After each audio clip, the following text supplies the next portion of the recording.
Are you coming back to school with me? We could have done it all so easily. Hi, my name is Craig Thompson-Wood. I'm your host on Teaching with Board Games, and I'm here today to show you Ready Get Sloth by Ravensbirger.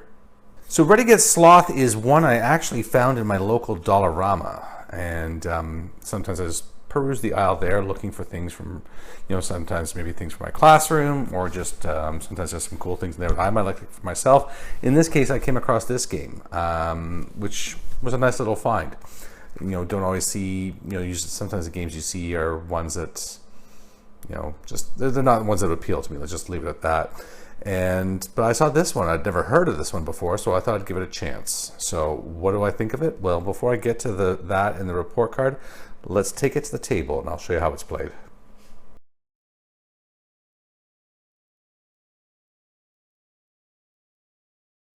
So this is Ready, Set, Sloth all set up. You actually also have here, just get these in the camera, you have these little sloth tokens for the players to hold on to, indicating which color of sloth represents them in the array here. I have to say this is probably the tallest board game I've ever owned. It's quite tall here. I'm not going to get my ruler out and measure it, but it was pretty impressive. I'm impressed with the design of it as well. When I was putting things together, I noticed that these two pieces here, maybe it might be hard to see, but it's like a jigsaw puzzle. That these two things, I thought, well, how's that going to stay together? Well, the answer is that you have these clips, and these clips go in here, so that really makes this sturdy, because this whole piece has to, it's just a piece of cardboard, right? It has to stand up and remain standing, and then you slide it into, you put the box lid inside the box bottom, and then you get your thing here, and this is called the bush down here, and then the sloths are climbing up the tree, and the first one to the hammock wins. So what this game does, it uses these cards here. You have these climbing strips. You're just going to shuffle these up, and every player takes it in turn. Now you're always going to play with all four sloths, regardless of how many players are actually playing. So even in a two-player game, you're going to play with all four sloths. Okay, and so players will first off, starting, will choose which color they are, and then that will, play that one for the game. Now I'm going to just angle this just to make sure you can see the sloths, because if I turn it that way, you can't really see them very well. So you're going to each turn over one of the strips. So I'm just going to start with orange and work my way down. Let's just say orange. Let's just say we have 4 players, right? So I'm turning over the first strip, and this is the thing. So it's 2 flowers, a sleeping sloth, a broken branch, and 1 flower. So the flowers represent how many spaces you are climbing up the tree. Sleeping means you don't move at all, and the broken branch means you fall down 1 level, and then the 1 flower means you only climb up 1 level. So as the orange player, you're allowed to turn this either way, to however it suits you best. So being the first turn, they just want to give themselves full advantage to climb up as fast as they can. So they're going to go up 2, 1, 2. But now the thing is that you don't ignore all the other things. So this sloth falls asleep, this sloth falls down into the bush, and this sloth climbs 1 space. So you always have to be cognizant of what's happening with the other sloths as well, that it's not just your piece that's going to be affected, it's all the pieces. So sometimes you really, if one sloth has a massive lead, you want to do everything you can to maybe either put them to sleep or knock them down a branch. Okay, and then we'll say yellow goes. So yellow can do it this way or this way. So yeah, they don't want to fall into the bush, so they want to go up 1. But unfortunately what that means is that they're going to make orange go up 2 again. So is it better for orange to go up 2 or to fall asleep? If orange goes up 2, well, at least they're going up 1, right? And they don't have to feel bad about knocking red down, because red's already in the bush. So 1, 2 up for orange, and let that be somebody else's problem. Somebody else will have to take care of orange, and then you can't fall lower than the bush, and then blue stays there. Okay, now it's red player's turn. Red player's like, enough is enough. I want to go too. So they don't want to sleep in the bush. So they're going to go this way. And they're, oh, but then they're making orange go up 2 more. So see, it starts becoming a strategic problem now. Well, it'll be somebody else's problem. So it's up to blue, because if orange gets 2 on their turn, they're going to win. So they need blue to knock orange down a couple pegs. But then orange gets to come up, back up one slide here. Blue falls down 1 peg, and yellow falls asleep there. So orange is just like motivated for that hammock. And now blue player's going, and there we go. Blue player, perfect. We'll go this way, knock orange down 1 peg. This one falls asleep there. Red goes up 1, and blue goes up 2. 1, 2.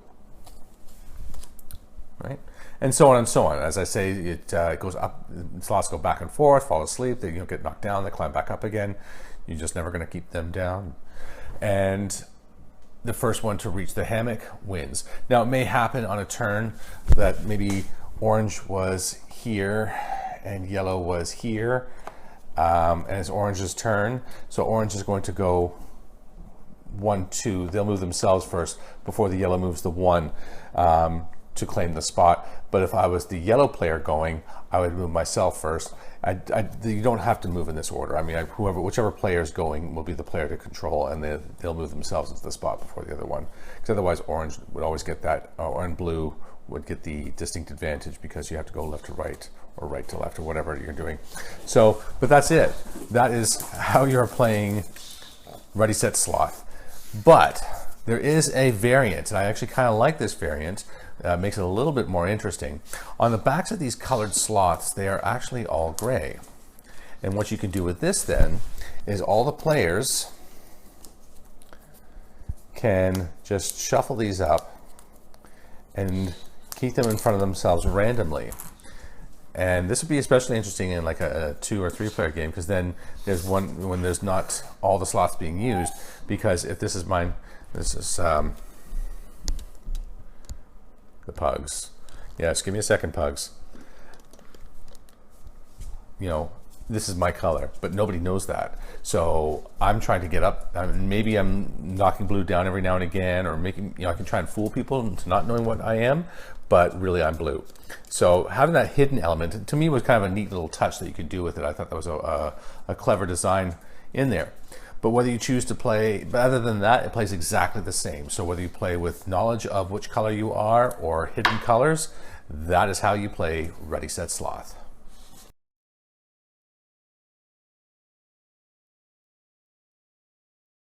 Okay, so now that you've had a chance to see the game, neat little game that it is, let's take a look at the report card. So for number of players, I'm going to give it the B. No questions there, because it plays between 2 to 4 players. And any game that's between 2 to 4 players, in my book, is a B. It's your standard numbers for games. For learning for Ready, Get, Sloth, I'm going to give it a B. Keep in mind that it's for ages 4+. So when you're playing this game, you're going to be playing with very young kids.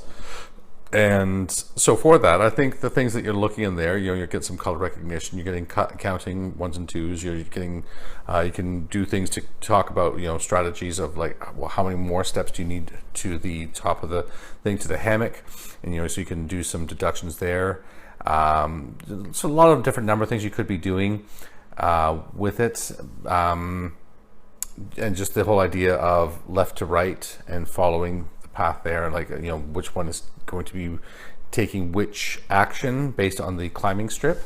So, I mean, it's nothing, there's no reading, there's no numbers really involved. I guess the only numbers are like 1s and 2s. So I think there's some things that could be learned there. And I think for any kids of this age, I mean, just the playing of a game, the interaction with an adult or other kids, and maybe their own age too. Yeah, I just think there's a lot of good that comes through that. The development of those social skills, the one-on-one time. I know when I play with Tiffany games like this, she craves it. She's always wanted to play games with me, and so I'm probably going to be seeing her this weekend. And so I will keep this one assembled as is so that we can play it together, and I think she'll really like it. So yeah, I think it's not so much the game, it's just that time together that she enjoys. Definitely a great vehicle for getting that learning in.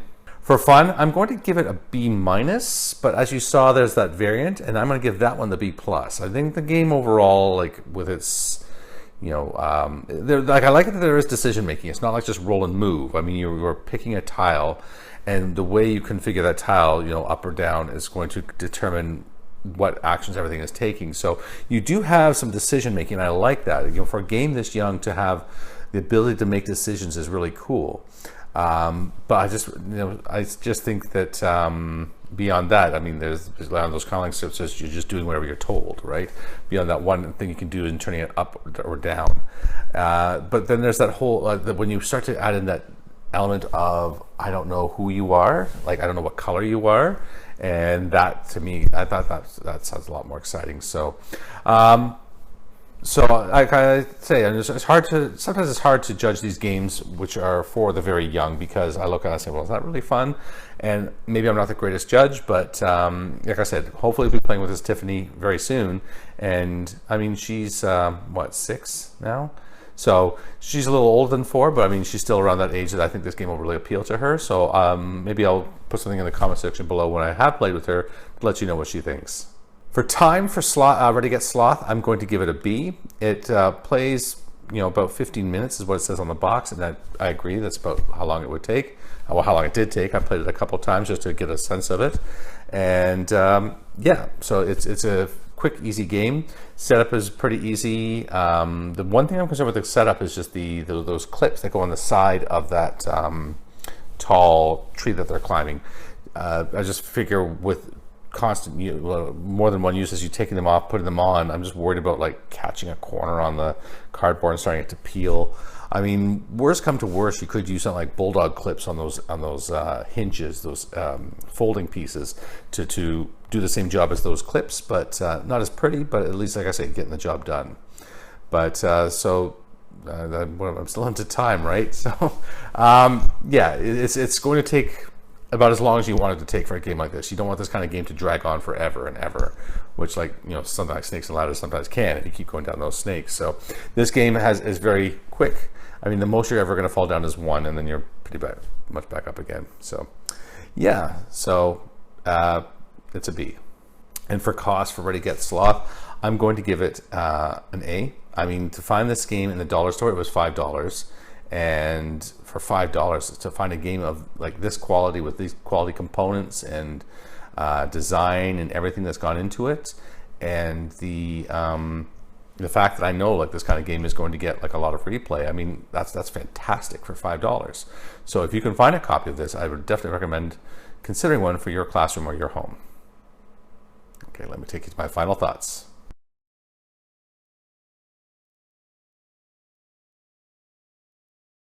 So as I was saying at the beginning, Ready Get Sloth I found in the local Dollarama, and it's one of those things that you need to look sometimes in those sections and just sometimes take a chance. Like with a $5 game, you really, if it's a dud, then well, hey, you only spent $5, right? So at least it's not a big loss.